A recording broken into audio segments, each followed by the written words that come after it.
Hi അസ്സലാമു അലൈക്കും. എല്ലാവർക്കും നമ്മുടെ ചാനലിലേക്ക് സ്വാഗതം കേട്ടോ. അപ്പോൾ ഇന്ന് ഞാൻ ഉണ്ടാക്കുന്ന ഒരു അടിപൊളി മത്തിക്കറിയുടെ റെസിപ്പി കണ്ടാലോ. ഏകദേശം ഒരു 4-5 പേർക്ക് കഴിക്കാവുന്ന ക്വാണ്ടിറ്റിയിലാണ് കേട്ടോ ചെയ്യുന്നത്. അപ്പോൾ അതിനുവേണ്ടി നമ്മൾ ആദ്യം തന്നെ ഒരു 1/2 കിലോ മത്തി എടുത്ത് നന്നായി ക്ലീൻ ചെയ്ത് വെക്കുന്നുണ്ട് കേട്ടോ. ഇനി നമ്മൾ മസാല തയ്യാറാക്കുന്നതിന് വേണ്ടി ഞാനിവിടെ 1 കപ്പ് ചെറുള്ളി എടുത്തിട്ടുണ്ട് കേട്ടോ. പിന്നെ 2 ചെറിയ തക്കാളിയും ഒരു ചെറിയ പീസ് ഇഞ്ചിയും കുറച്ച് വെളുത്തുള്ളിയും 3 പച്ചമുളക് കുറച്ച് കറിവേപ്പില എടുത്തിട്ടുണ്ട് കേട്ടോ.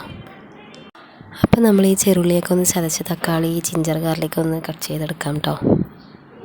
ഇനി നമ്മളൊരു മിക്സിയുടെ ജാറിലേക്ക് ഒരു 1/2 ടേബിൾ സ്പൂൺ മുളക് പൊടിയും 1/4 ടീസ്പൂൺ മഞ്ഞൾപ്പൊടിയും 2 ടേബിൾ സ്പൂൺ മല്ലിപ്പൊടിയും ചേർത്ത് ഒരു 1/2 കപ്പ് വെള്ളവും ഒഴിച്ച് നമുക്ക് ഒന്ന് അരച്ചെടുക്കാം കേട്ടോ.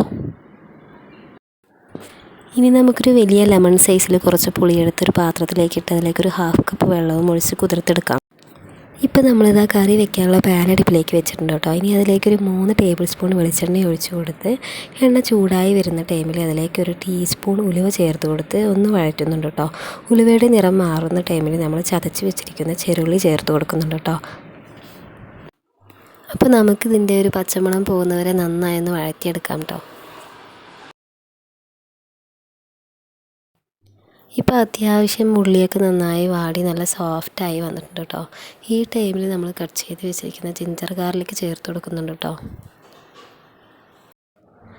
ഇനി നമ്മൾ ജസ്റ്റ് ഒന്ന് വഴറ്റിയ ശേഷം നമ്മൾ കട്ട് ചെയ്ത് വെച്ചിരിക്കുന്ന പച്ചമുളകും കറിവേപ്പിലയും ചേർത്ത് കൊടുക്കുന്നുണ്ട് കേട്ടോ. കറിവേപ്പില ചേർത്ത് ഒന്നുകൂടെ വഴറ്റി നമ്മൾ ഇതിലേക്ക് തക്കാളി ചേർത്ത് കൊടുക്കാം. അപ്പോൾ നമുക്കിതൊന്ന് നന്നായി ഉടഞ്ഞ് വരുന്നവരെ നന്നായി വഴറ്റി കൊടുക്കാം കേട്ടോ.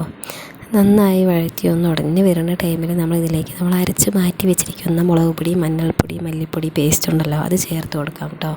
മുളക് പൊടി മഞ്ഞൾപ്പൊടി പേസ്റ്റ് ചേർത്ത ശേഷം നമ്മൾ ജസ്റ്റ് ഒന്ന് വഴറ്റിയ ശേഷം മൂടി വെച്ച് ഇതിൻ്റെ എണ്ണ തെളിയുന്നവരെ നമുക്കൊന്ന് വെയിറ്റ് ചെയ്യാം.